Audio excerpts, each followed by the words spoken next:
After completing Assassin's Creed 2 a few weeks back, it was only natural that the next stop would be Brotherhood, a game that I had historically felt was inferior to its predecessor and had all but dismissed. However, after playing it for the first time in almost a decade, I was in for a surprise.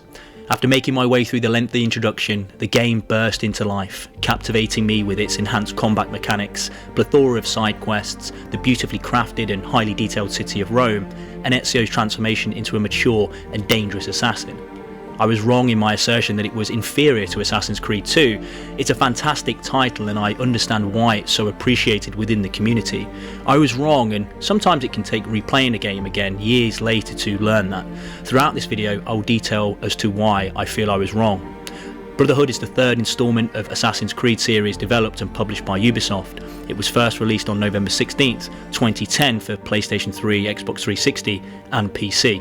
The story takes place immediately after the events of Assassin's Creed 2. Ezio Auditore da Firenze has defeated but spared the Templar Grand Master Rodrigo Borgia and retrieved the Apple of Eden. Ezio returns to his home in Monteregione and assumes he will now begin the next chapter of his life. However, this is short-lived as the villa is attacked 24 hours later. The attack is led by Cesare Borgia, the illegitimate son of Rodrigo Borgia, who seeks the Apple of Eden. Cesare's army storms the town and proceeds to murder Mario before obtaining the apple. Ezio is shot and left for dead, however he manages to escape and travels to Rome to seek the help of the local Brotherhood of Assassins. In Rome, Ezio meets Niccolò Machiavelli, who informs him that the Templars have taken control of the city and are using the papal army to maintain their power. Ezio decides to take down the Templars by weakening their hold on the city. He does this by liberating districts from the Templars' influence, and this is Ezio's primary role within the game, disrupting the Templars and, more specifically, reducing the Borgia stranglehold on the city of Rome by assassinating their key allies, destroying high-tech weapons which Cesare demanded Leonardo da Vinci created for his men, and attacking the invading French armies, whilst also attempting to rebuild the Assassin's Brotherhood. Throughout the story there are three main enemies for Ezio to focus on: Rodrigo Borgia, Lucrezia Borgia, Cesare's sister, and Cesare Borgia himself. Cesare is the primary antagonist of the game, and Ezio's ultimate goal is to kill him and put an end to the Templars' reign in Rome. The story also explores Ezio's relationships with his allies, such as Machiavelli, who is suspected of being a traitor by La Volpe. You, as the player, certainly sway between loyalty to Machiavelli and siding with La Volpe, who knows there is a mole and is suspicious of Machiavelli's strange behaviour, which you experience as the player. This is a nod to the game's fantastic storytelling ability. Machiavelli is ultimately proven to be innocent by Ezio only a mere few seconds before La Volpe was ready to assassinate him, which is still a very gripping moment within the game. The game also builds on Ezio's romantic interest in Caterina Sforza, who has lost the city of Forli and is taken prisoner by Cesare early on in the game. Ezio rescues her from the castello, and she spends some time recuperating in the assassin's hideout in Rome, only for her to leave prematurely and informing Ezio their relationship had been used by Caterina for political gain. It's a quite poignant moment, and there is certainly sadness on Ezio's part, as you get the feeling he was hiding much deeper feelings for Caterina, a rare moment when we see the vulnerable side to Ezio, and something which only reinforces his strength as a character. A recurring theme within the story is Ezio's decision to spare Rodrigo Borgia at the end of Assassin's Creed 2, a decision that Machiavelli continuously questions, and throughout the game you as the player do question Ezio's decision, no matter how noble it seemed to unilaterally attempt to end the bloodshed. However, by the game's conclusion we realise that this decision did not lead to the invasion of Monteregione and the tragic death of Mario. We learn that Rodrigo warned Cesare not to attack the city, but this warning was ignored by Cesare, meaning the invasion would have taken place no matter Ezio's actions at the end of the second game. As Ezio takes out key targets, recruits more assassins and disrupts the Borgia Syndicate's network, he loosens the Borgia grip on the city, and the game begins to draw to a close, with Rodrigo attempting to poison Cesare as both vie for the position of leader in Rome. Rodrigo is wary of his son's growing influence, power and thirst for blood, whilst Cesare wishes to be Rome's ultimate ruler and away from the shadow of his father's power as the Pope.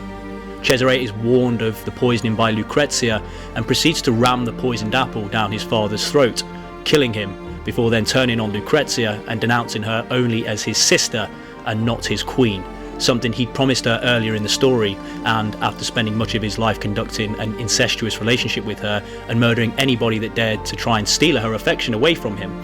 Ezio then pursues Cesare and he's thrown into prison temporarily until he escapes 3 years later. The game concludes with Ezio killing Cesare, who, after escaping prison, is dropped from the walls of the battlements in Viana. Ezio drops him after Cesare screams that no mere man can kill him, so Ezio decides to leave him to his fate by throwing him to his assumed death. If Assassin's Creed 2 is a coming-of-age story, then Brotherhood is the story of a master at work. Ezio is now into his 30s and has become the de facto leader of the Assassins after Mario's death, with the Order now proclaiming him Il Mentore, the mentor.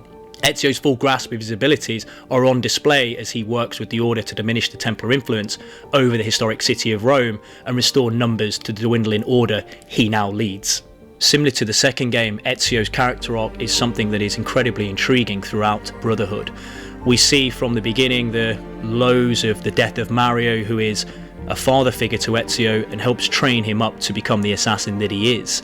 We also have the suspected treachery of Machiavelli, who is a close associate and confidant of Ezio after the death of Mario, and the clear divisions within the Assassin's Order. We also see the realization to Ezio that his relationship with Caterina was something that was purely political, but we also had the highs of Claudia being inducted into the Assassin's Order after proving herself worthy via her running of the local brothel.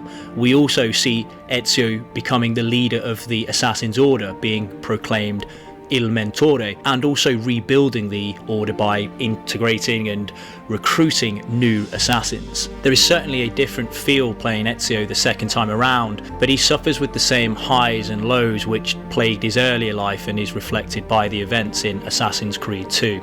The gameplay mechanics are greatly enhanced as well from Assassin's Creed 2. The fighting mechanics specifically have evolved to allow for much slicker combat with guards, allowing the player to conduct counter kills, which allows for a significantly more free-flowing combat experience overall, as Ezio can now quickly dispatch enemies. It could also be said that this is a nod to Ezio's development as an assassin, as he masters the art of his vast array of weapons. Compare this to Assassin's Creed 2, where you would find yourself in long, drawn-out fights with Templars who would block any move you attempted. It's more likely that this was simply due to the evolution of the combat mechanics during the game, but it's a nice theory in principle. There are other improvements and additions to the core mechanics. One of the most significant additions is the ability to recruit and train assassins. Ezio can recruit citizens throughout Rome by completing side missions where he assists citizens fighting off local guards, and they can then be leveled up by sending them on contracts across Europe. These assassins can also be called upon during missions to assist you for stealth purposes, or simply when the action becomes a little too hot to handle.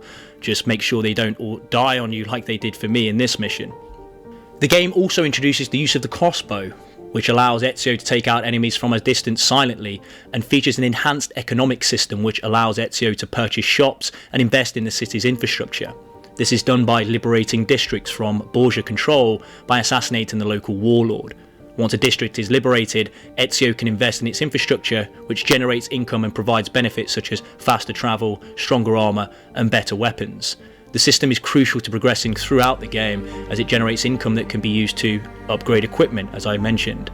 It's also similar to renovating Montreal in Assassin's Creed 2, just on a much larger scale and without the hassle of having to travel back there when you wish to withdraw the funds. The graphics of Assassin's Creed Brotherhood are impressive, with detailed character models and environments.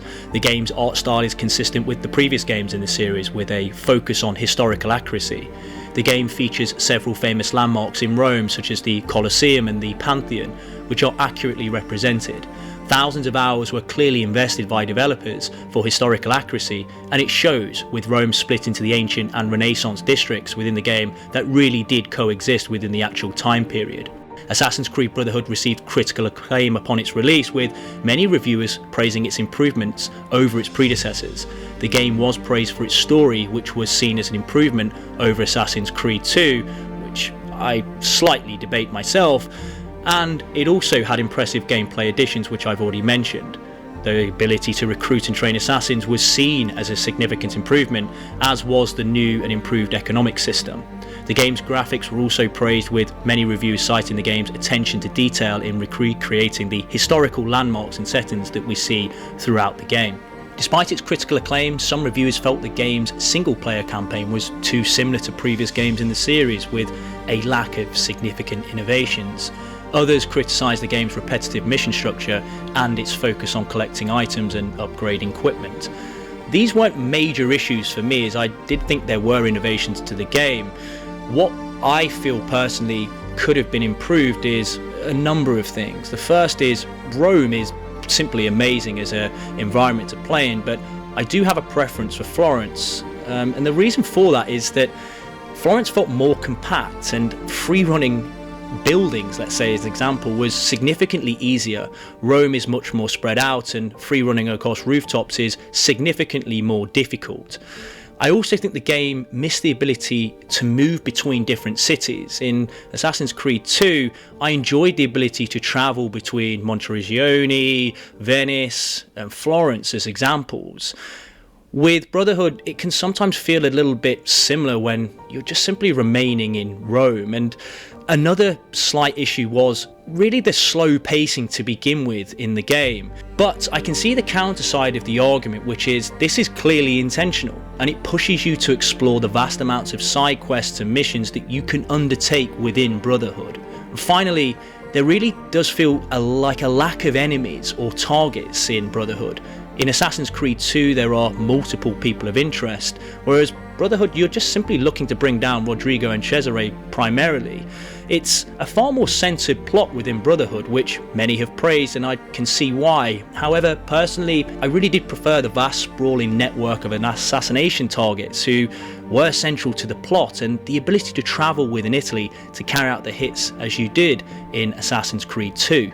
Putting all of that aside, Assassin's Creed Brotherhood was and is a commercial success, selling over 10 million copies worldwide.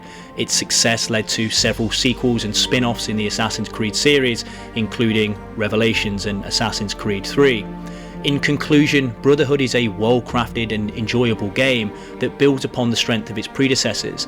Its story is engaging, its gameplay mechanics are innovative, and its graphics are visually impressive. I'd mentioned I'd changed my opinion on the game, and that's true. It's a strong sequel to what I consider the best Assassin's Creed ever made in Assassin's Creed 2.